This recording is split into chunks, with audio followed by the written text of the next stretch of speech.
নমস্কার, আমার নাম শুভ্রজিৎ গাঙ্গুলি। আমি একজন প্রবাসী বাঙালি। প্রবাসী বাঙালি জানেন তো কী হয়? হ্যাঁ, মানে বাঙালি যে বাংলায় বড় হয়নি, বাইরে বড় হয়েছে। আমি বড় হয়েছি ধানবাদে। স্পেসিফিক্যালি বললে ধানবাদ ওয়াসেপুরে। আগেই হাসছে। ওয়াসেপুর শুনলেই হাসি পাচ্ছে। বুঝলাম না এটা অ্যাপ্রিসিয়েশন না জাজমেন্ট।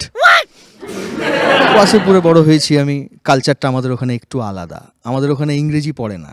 আর আমার বাংলাটা তার জন্য একটু অবাঙালির টান আছে। মানে আমার বাংলাটা না অনেকটা বাপ্পিলারির হিন্দির মতো। এরকম একটা ব্যাপার আছে আমার। তো আমাদের কালচারটা সম্পূর্ণ আলাদা ওখানে। আমাদের ওখানে settlement is equal to marriage.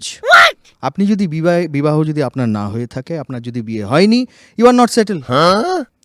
সমাজ খুব প্রেশার দেয় সেটেল হওয়ার জন্য। তো এই প্রেশারে আমি সেটেল হয়ে গেছি।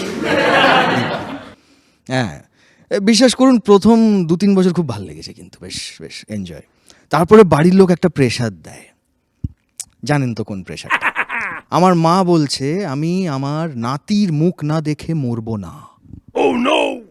আমি বললাম বেঁচে থাকো। কেন মরবে?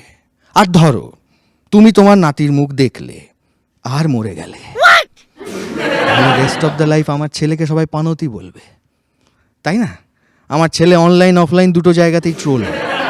অদ্ভুত ব্যাপার। আমার বাড়ির সামনে একটা স্টেশন আছে, আমরা ট্রেনে যাতায়াত করি, এয়ারপোর্ট নেই ধানবাদ। চেষ্টা করেছিল, ওয়াসেপুরের পাশেই বানিয়েছিল, ওখানকার লোকগুলো সব লাইট টাইট খুলে নিয়ে গেছে। পাইলট বলছে ল্যান্ড তো করিয়ে দেবো, কিন্তু দেখতে পাচ্ছি না কিছু। বন্ধ করে দিয়েছে এয়ারপোর্ট। তো ওখানে ট্রেন চলে, আর এয়ারপোর্ট গিয়ে লাভ